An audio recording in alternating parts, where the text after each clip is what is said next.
can't be failing out here because failure sucks. It doesn't mean what we think it means. Yeah. Failure is arguably one of the most difficult things that there is to achieve. By definition, failure for the most part is almost impossible to achieve. If your life isn't over, if your career isn't over, if your goals aren't over, you did not fail. Welcome to the Better Mind Podcast, powered by Nestry with Dr. Tommy Shavers and Chloe Abbott. Join us on a journey to a better mind. So come curious and leave reframed. Let's get right into it. The information being presented is not meant to replace the advice from a licensed medical doctor and should not be used to treat or diagnose any medical conditions. This podcast makes no medical claims. All health-related tips are for teaching and informational purposes only. Welcome, friends. We're back. We're back. I don't know what episode this is at this point. I do, but the brain power. This should be episode 5. I think that, yeah. This is technically episode 5. Kind of getting into a nice little groove. This has been awesome. Yeah, well, this topic is going to be a little interesting because it's something that we always are challenging something in some capacity. Not necessarily challenging, but giving a different perspective. Right, kind of a different way of looking at things. I think that's the part that, I love about the conversation is there a unique lens that we can attack a problem, have a conversation. I think this one's going to be a good one. So today we're talking about the concept of failing. The language we use when we describe failure, what people understand it as, and how deeply it impacts us on whether we move forward, stay right here, or retract and go backwards in whatever we're doing. You were the first person that shared with me a different way of looking at failure. So I wanted to first ask, what did you originally think failure was before you came to an understanding of what you know now?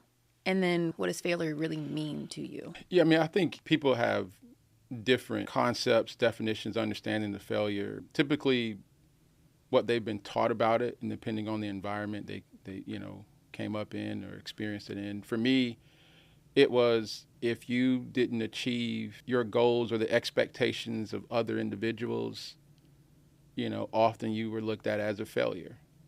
If the expectations were, it didn't matter what the expectations were. It was kind of a zero-sum game, all or nothing. You did it or you didn't.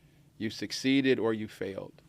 And I think, as you start to grow, and some of that language sounds really good. Failure. When you say it like, hey, if you don't do this, we don't get this done, we failed.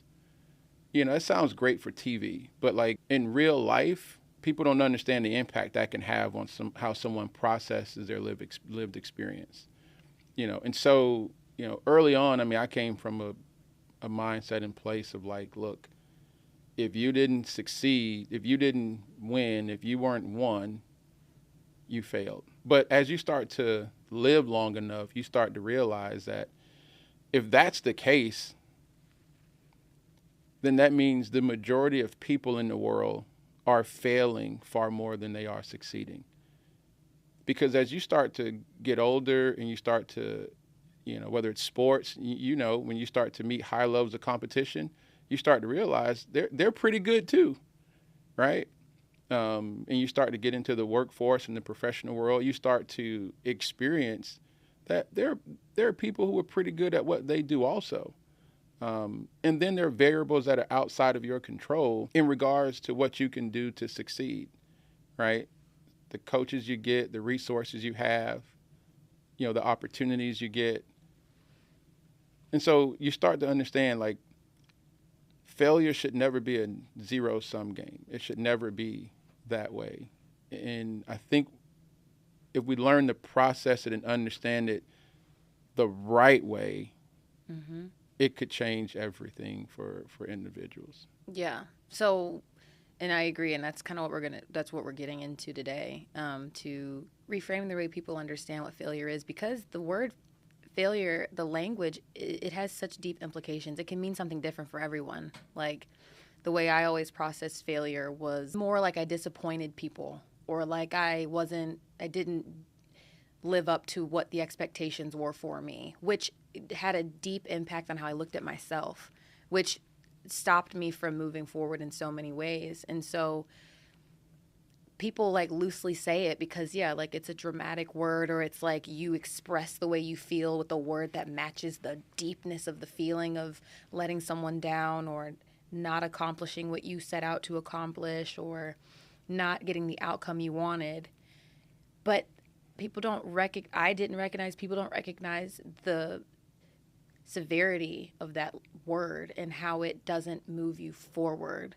Some people, like you said, depending on the understanding they have, may look at it as, I failed, that motivates me. But like as you get older, I don't know, outside of sport, it doesn't work anymore. Like in sport, to me, that was something that was like, take pride in failure. Like, wear it on my chest like a badge of honor because it brought me to where I am today. But then everyday life, it's like, I can't be failing out here because failure sucks. Yeah, and it doesn't mean what we think it means. Yeah. But and a part of it is because like there are some individuals who they have a mindset that the term failure doesn't get processed to them in the way that it actually means. Yeah, it becomes this is just more fuel for what I'm about to go crush and do, right? And then also, too, people who are extreme high achievers that have, a certain type of mindset, they need these high critical motivations to try to get to this next level of success because that next level, it's so difficult to achieve once you've gotten to a high place. In some ways, you got to kind of create your own obstacles, your own adversity, right? Where you start to have this super hypercritical expectation of yourself, and it kind of allows you to keep pushing the envelope forward. And that makes sense for certain individuals. And I think what we're kind of getting at is we got to be mindful to not have this blanket general language that we use to apply, to individuals, and then there are others who they process it for how it's being conveyed. Which right? is in a negative way to keep you from moving forward. Correct. Because if the mind processes the experience that way, then it's saying, okay, if we haven't succeeded moving this way, then why are we moving this way? It makes sense to move in the opposite direction. And I think a part of that is that, when we start and we throw that language around too loosely, right? It's did I succeed or fail? Did I fail on this shot? Did I fail on this swing? Or did I fail on this attempt? And it's like failure is not a word to be thrown around loosely, because often what we're calling failure is still a continuation of the process that someone's actually engaging in their pursuit of trying to move forward. Yeah, I wanted to actually share the definition. The definition of failure, which is a great segue. Failure is often defined as a lack of success or inability to meet a desired outcome or standard. And then it said something, chat kind of out of this thing, but here's the issue. The definition assumes the story ends there. It frames failure as final. And to what you were saying, not everyone processes the word failure as a motivating, exciting, keep me going word. It's processed as I can't go anymore. I don't have the ability anymore to move forward. I don't have the juice. I don't have the proper tools, resources, abilities to accomplish being a mom, or if I made a mistake and I fell short in something, I failed. And that, by definition, it means that it said the inability to meet a desired outcome or standard. And so it's processed properly if we're using the word failure for what it means, that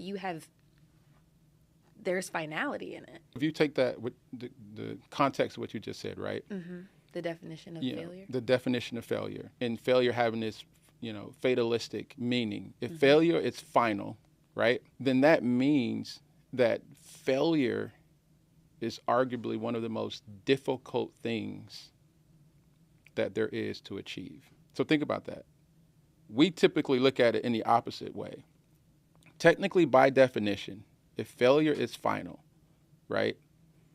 If failure is the inability to move forward, right? That means you've exhausted all resources, every effort and attempt, right? By definition, failure for the most part is almost impossible to achieve.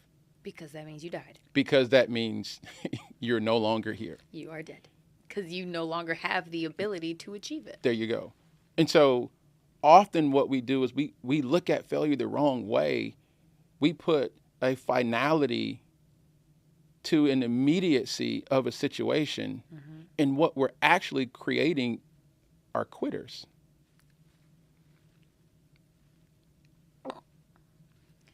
We love you. Don't take it personal. And it's not personal. In fact, this is for individuals who use the language of failure wrong because they've been taught it a certain way also, right? Yes. So like often we're not failing, we're actually quitting.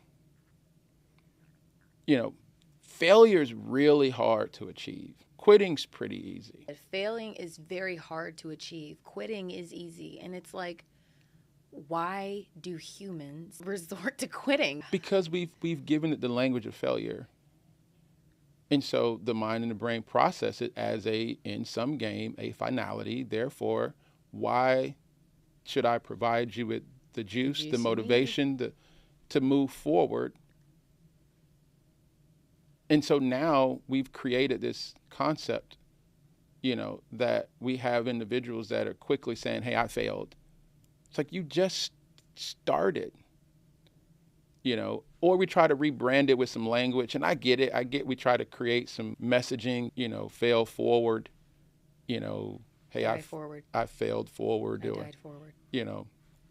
Yeah, like, and I get the concept, hey, you tried many times and it didn't work, but that's not failure. That's not the accurate definition of failure, right? What it is you never quit. And that's what we need to start saying to people. Like, I don't quit. If you don't quit, you can never fail. Because you're consistently progressing forward. There you go. Now, you can choose to take the experience, learn from the insights, continue to move forward or move in a different direction, but that experience still allows you to move forward. And so, again, by definition, it is not failure. Failure is almost impossible to achieve while you're living. So, because I want to make sure we're setting this up right. The word failure has implications that impact the story we tell our brains. Yes, absolutely. And then impact the way we act, the way we pursue something. What language, you just kind of talked about quitting being the thing where it's like, I don't quit. Instead of saying, I failed. What are some different types of language that we can use in the process of transitioning our understanding from what failure is to a progression type of conversation so that we're consistently telling our minds stories that will keep us upright, keep us hopeful, keep us moving forward, and keep us achieving and accomplishing and going after the things that our bodies, we talked about with Vonda, are able to do as long as you give your brain the juice it needs. Yeah. People use different languages in different contexts, right? But we in principle, we all should be finding the right language that we tell our brains, the narrative that keeps us moving forward. You know what I mean? You can say whatever, like, hey, I'm still in it, right? What do you find yourself doing?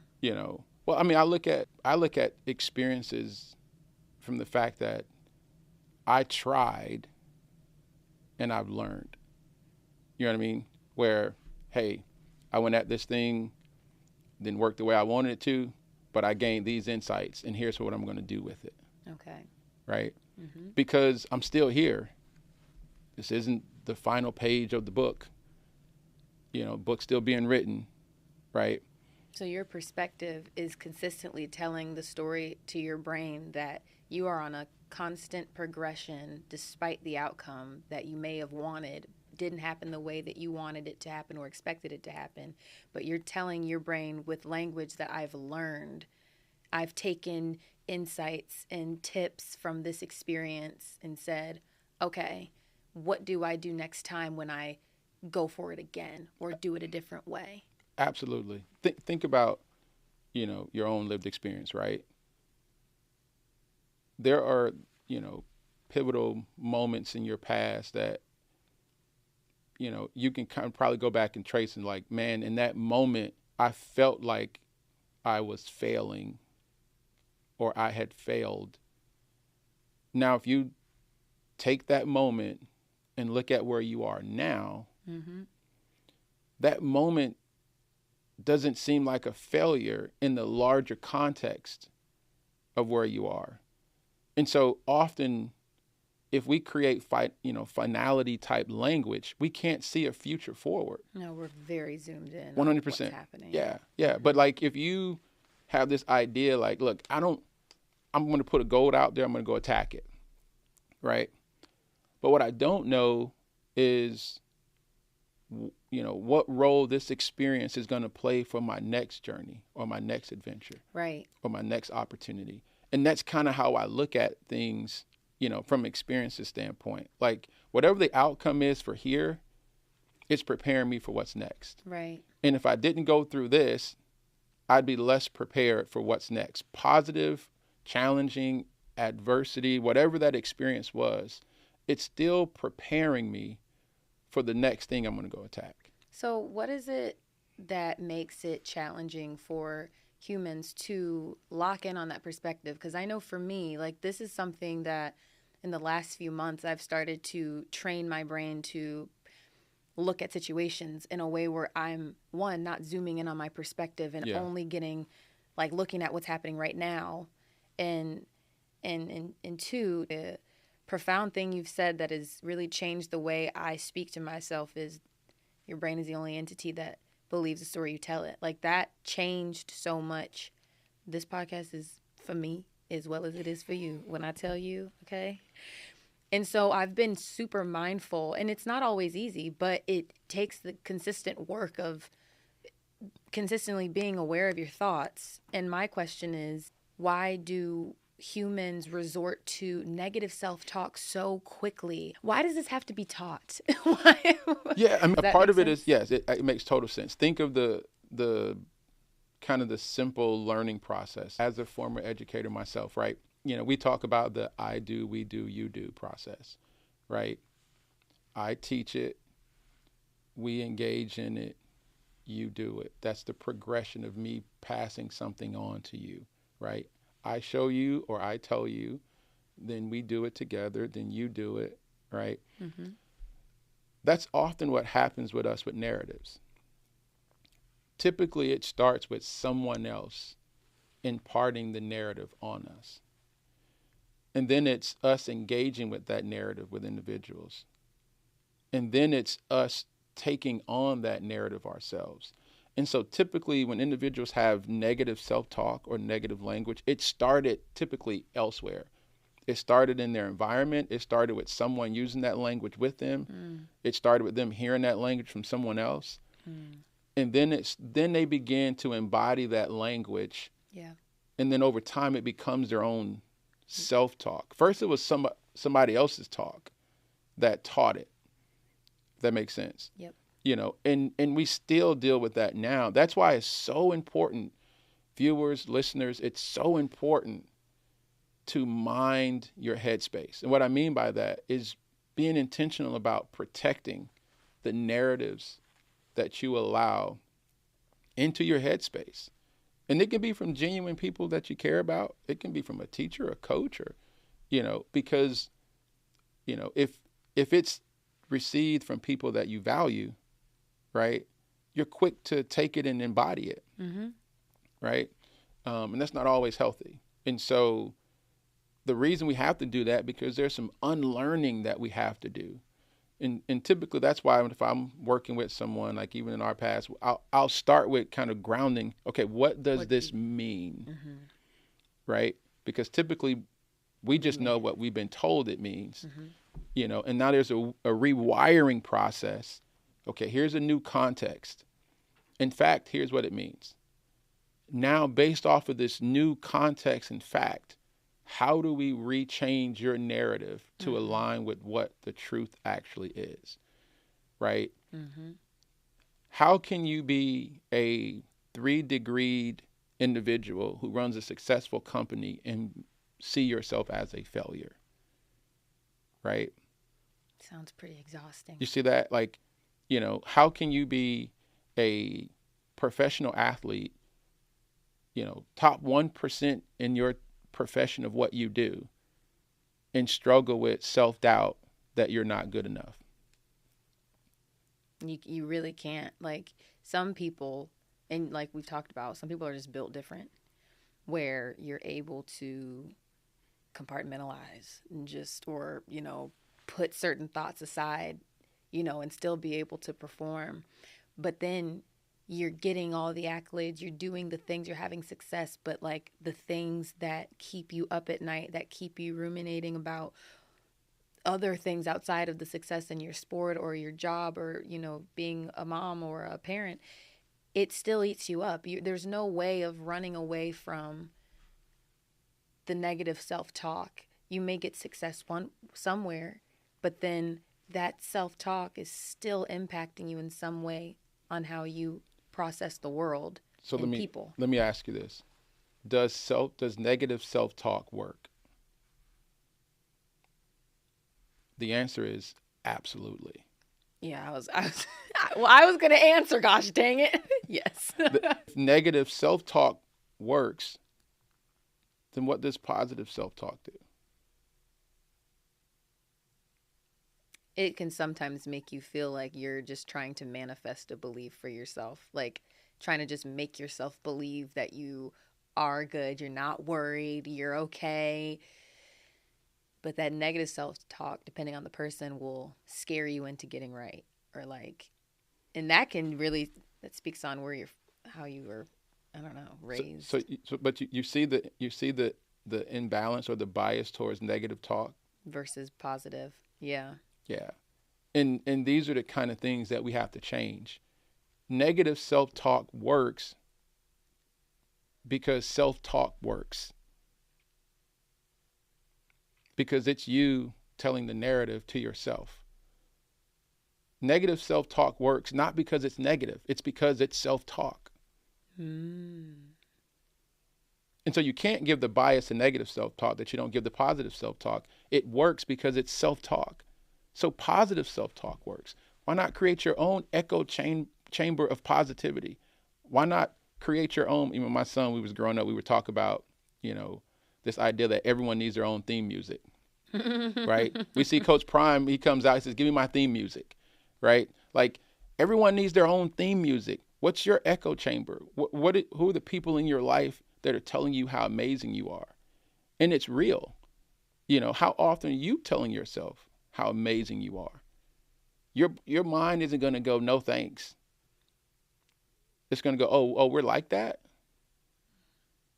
Okay, then let's go. Let's do it. Yeah. And we have to create the right, accurate language in order for us to find a way to move forward. If you're trying to move forward, right? And when we started working together, and I've worked with others, athletes or individuals, one of the things they get kind of semi-annoyed at me around first is I become real particular about language. There you go. And specifically around negative language, right? I will interrupt you, which I've done. Nope. Yep. Nope. Yep. When the language is not coming out. And often what I'm attempting to do early on is to get people to become consciously aware of how much negative self-talk they've built into their lived experience. And often people aren't even consciously aware that they're reinforcing it. There's no big deal, or it's become so normal and regular language in your mind that it's like, yeah, you're doing too much. Why? What? It's not that serious. Like, cussing myself at the line, or scare myself into shape. Like, you're intruding on my process of becoming better, which is not true. That was my thoughts and immaturity. And I think, too, what you said, something that I felt like I needed to share is for people who are uncomfortable with hearing people say positive things about you. Yes. You know, that's a thing. And it's like hearing this, your reaction may not always be, wow, I am like that. It may not be like that. It may be like, I don't believe that about myself. And it's an opportunity to put the mirror up to your face and see, what work do I have to do to receive and also understand that, one, what someone's saying to me is to move me forward and to show me things about myself that I haven't seen in myself. And then two, why don't I see that in myself? What is it that I've been through, experienced, how I talk to myself? What is it that has kept me from receiving love from people that love me and care for me better than I care? Why don't I look at myself that way? Yeah. And, You know? and the part I'll add to that I think is super important is when you haven't been used to positive self-talk or positive affirmations or positive language being shared about you that's true, it's simply because it hadn't been normal in your experience. Mm-hmm. And that's no yeah. different than anything else. It takes getting used to. Something can be true And wrong. you know, like something can be accurate but not feel normal because you hadn't experienced it enough for it to be normalized, right? Mm-hmm. And so we got to get comfortable. We got to give time to allow ourselves to get comfortable. Yeah. Because you're uncomfortable doesn't mean you move away from it. That means Right. you stay in it enough for it to normalize. And it has to be consistent, and it has to come from a place of truth, right, and value. But, you know, don't move away from it. Because you're not used to Lean it. into it, Yeah. right, and allow yourself to get comfortable with the truth about how awesome you really are. The truth about what you've learned from this experience, even though you didn't get the outcomes you wanted, Right. right? Because there's still forward moving Mm-hmm. that you have to do. If your life isn't over, if your career isn't over, if your goals aren't over, if your pursuits aren't over, you did not fail. You have not failed. So don't quit. Because if you stop, you're quitting. Yeah.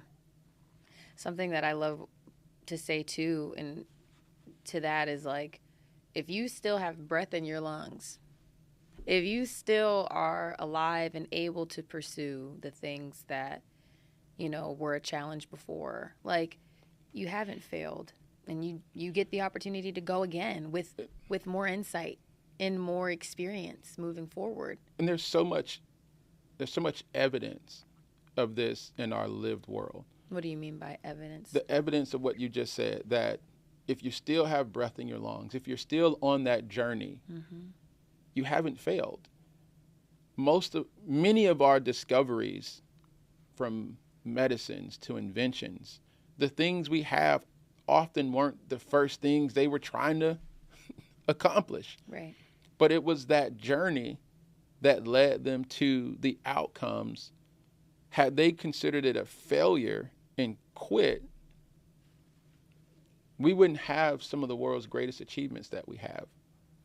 You know, and so, and not allowing people to impress that language on you. You know, I heard a press conference from Giannis, who's one of the top, arguably best players in the NBA. And one of the interviewers were asking him around their team, top ranked, you know, if they don't win the championship and they didn't win that championship, do you consider this a failure? And he was so annoyed. And he was intentional about not letting people put this failure language on him. He was. And he's like we achieved things that were significant. There's only one champion, right? And so if every year you don't win a championship, you're going to walk around owning that you're a failure. I mean, think about how many championships you win versus how many years you play. If you've won 6 championships and you've played 20 seasons, That's a high failure rate if you're calling it that, right? And it's just the wrong way to look at things. So I love when Giannis came back and he corrected that, and he checked it, right? Yeah. And I think we got to start doing similar in our own, lived experiences. Especially, we got to stop putting so much weight on the here and now. Yes. And also the impact of people's thoughts and opinions on your here and now. Yeah. Because that can also drive you away from taking confidence in where you're at. Yeah.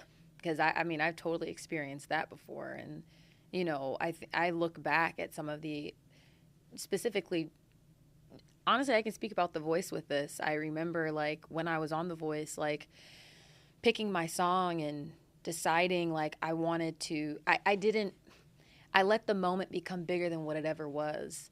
And it impacted the way that I made decisions on the song I chose. I was blessed with the song that I wanted. I was given the song I wanted. But then when it came to the musician, the artist asking me, like, the band, asking me, how do you want to play it? How do you want to do it? What's your style? I, like, freaked out. And I was like, because I didn't really know. But in that moment, like, I just realized how much I allowed the expectations of what people would have maybe wanted me to do, or how I was supposed to sound, and just me with the story of being a pro athlete, just like all these things where I'm like, oh, I've got to live to what they expect from, like, it impacted the way I processed such a fun experience. One, it kind of took away from the fun that I could have had in being like, how do I want to sound? Do I want to sound like Sade? Do I want to sound like Shaka Khan? How do I want to represent myself? And because I let the voices and the way that I was being portrayed with my story and the prioritization I was given in that show, like, I was like, oh, I can't let anyone down. Right. And I zoomed in so much on what was happening that if I would have taken a second to just zoom out and being like, this is going to be so much fun. There's nothing to lose. No one cares. It's not big. The moment is not bigger than you. I would have been able to make clearer decisions on what I wanted to sound like. I would have taken a lot more confidence going on stage. I would have not sang in that key. I would have made so many decisions that I have so much clarity on now. But because of the moment and me allowing the moment to get bigger, and the language I was using, the perspective I had, I didn't get to enjoy like the fun of just being an artist on a show. Which is why we're going back to The Voice. Honestly, I've told you about this. Which is why. But with the right Voice, we're coming. See what is it? Season 26 now? I don't know. Yeah, we're coming. The Voice, I'm coming back for you. Yeah. Like, think about if it would have been you know what? I'm going to be able to take this experience with me for the rest of my life. Man. Like, come on. Like, man, this is going to be so awesome. I can only imagine the opportunities, the experiences that are going to come from, only a handful of people in the world get to do this. This is let's go crush it. Let's go have the best time. The best time, right? Yes. And that's the part where, again, that I think success is being impacted from individuals because people are trying not to fail. Woo! It's goosebumps.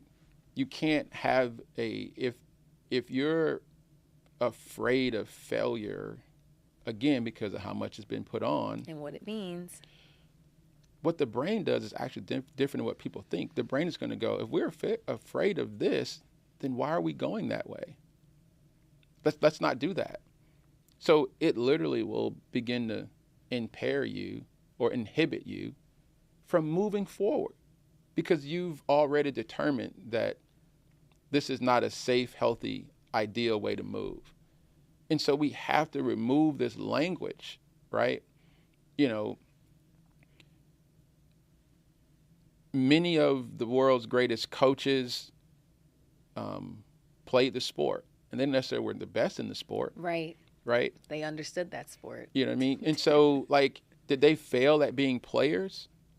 No, it was their journey of being players that prepared them to be some of the world's greatest coaches.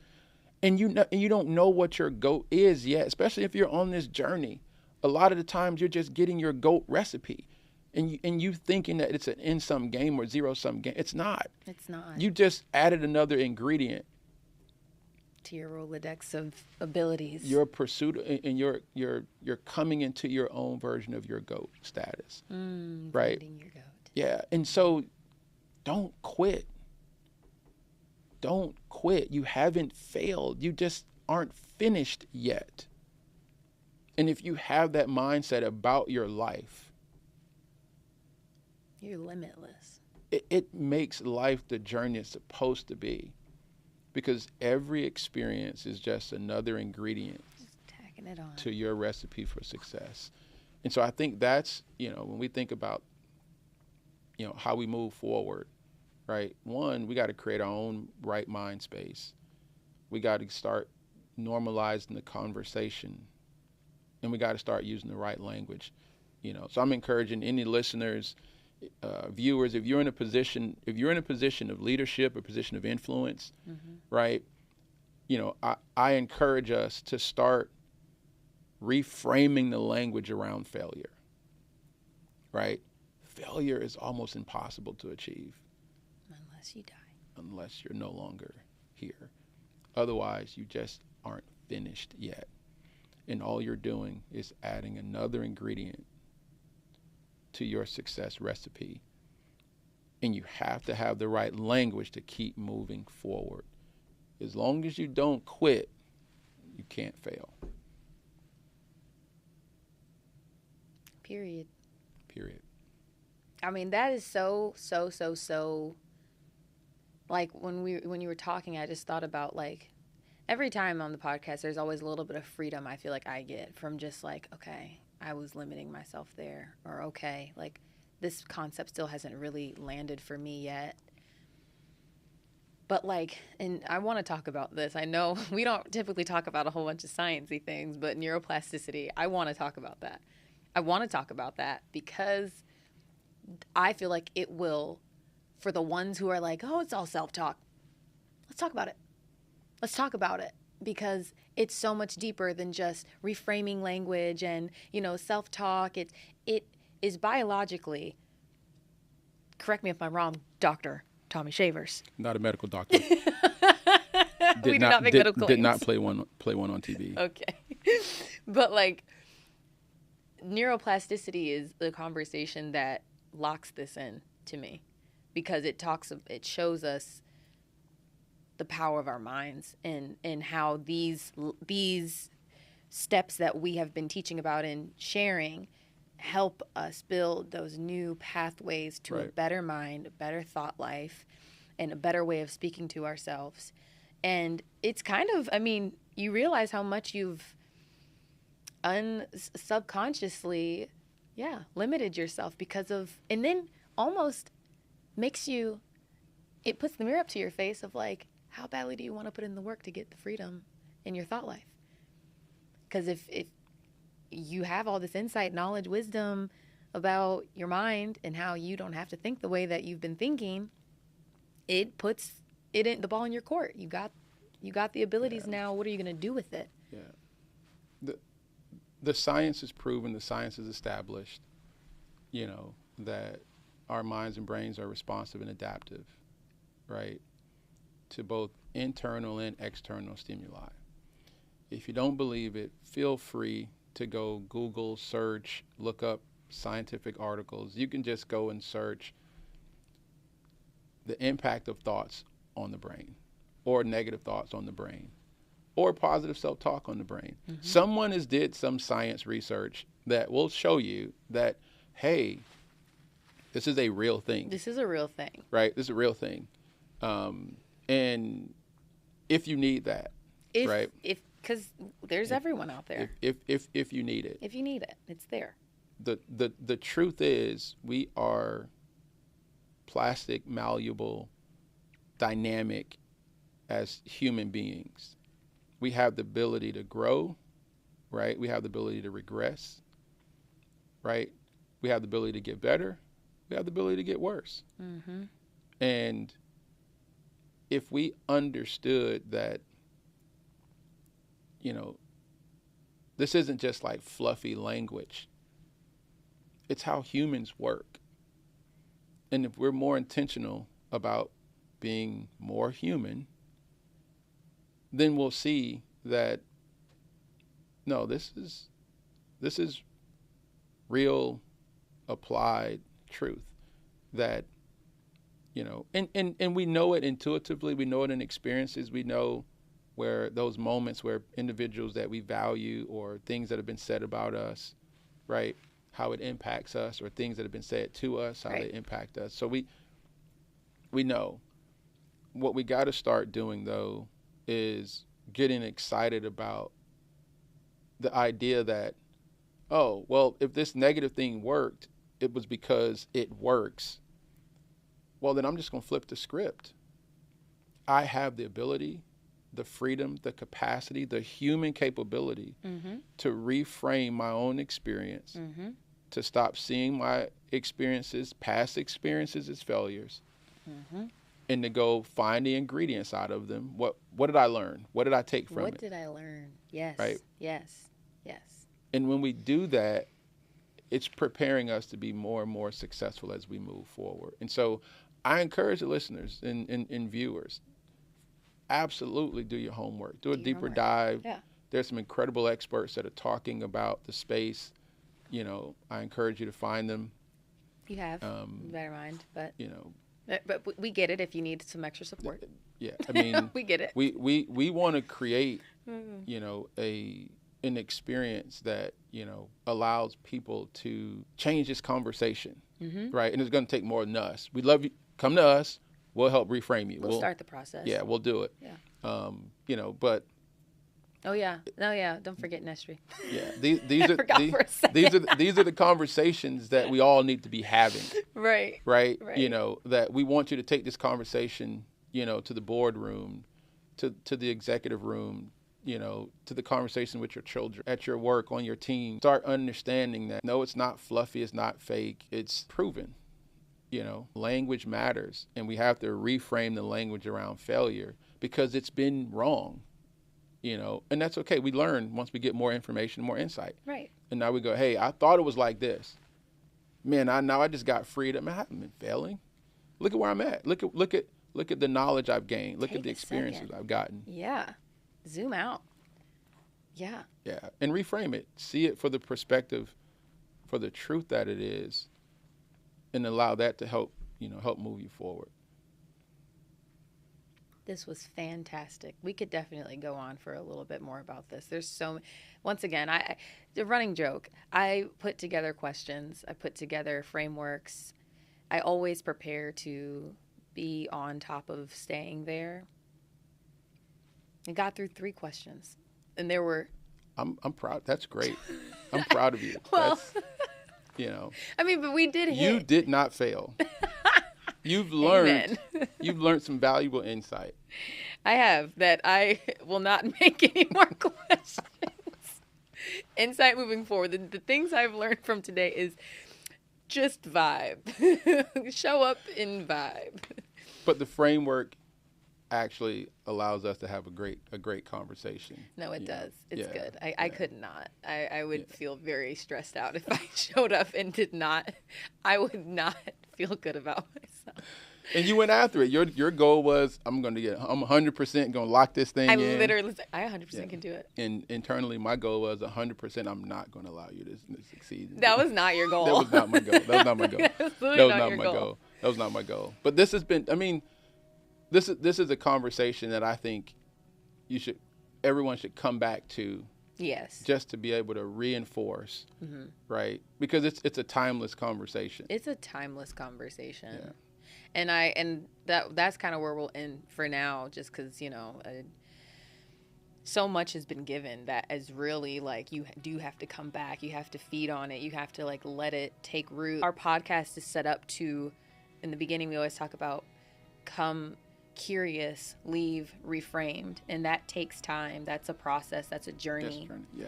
And so we encourage you to have grace with yourself as it's going to maybe even be uncomfortable, like looking at how you originally saw something and saying, okay, where in my life have I been limiting myself due to the language I use, the understanding about the language, and the generalities I've put on my life because of what the world has done and what whoever has put this onto you has done. And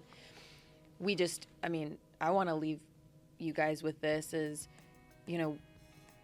if you have breath in your lungs, like if you are still alive, you have not failed.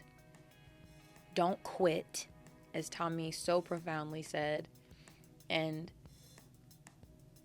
allow the experiences that you have been given, that you go through in your day. I always mention moms. I think moms are awesome. 100%. Once again, yeah. not a mom. Shout out to the moms, though, because they're real superheroes, superpowered women. That's a whole nother conversation. Shout out to Tamika Shavers. Shout out to Mika. Shout out to Crystal. Love you, Mom. But seriously, like, you didn't fail if you didn't pack a lunch right and your kid was upset about it and came back and was like, Mom, okay. I learned next time that she wants fruit snacks instead of peanuts. Like, and there's an allergy. Like, lesson learned. It's like, I know that us as humans, we can take things a lot more personal. I do that all the time. And so it's just like having the grace and, like Tommy said earlier too, paying attention to who you allow in your mind space. Yeah. Where are your people that are encouraging you and reminding you of who you are and reminding you to have grace with yourself and really meaning it, not just saying it and then like treating you differently. Pay attention to the fruit now. Everything we talk about is built from the principles and the science and the things we do at Nestry. And so we're here for you. Yep. You're Team Nestry. We're Team Nestry. And, we're rooting you on. Yep. Let's go get it. Let's go crush it. Thank you so much for listening to this episode. Please always leave us a comment, review, chat with us on Instagram, LinkedIn. We are very active on there, and we'd love to talk to you. Like always, we enjoy hearing your feedback, your encouragement. Share it with others. Yep. Share it. Yep. Appreciate all the support. It's been awesome. Talk to you next episode. Do it. I did it in such a way to make sure it doesn't make. I'm totally keeping that.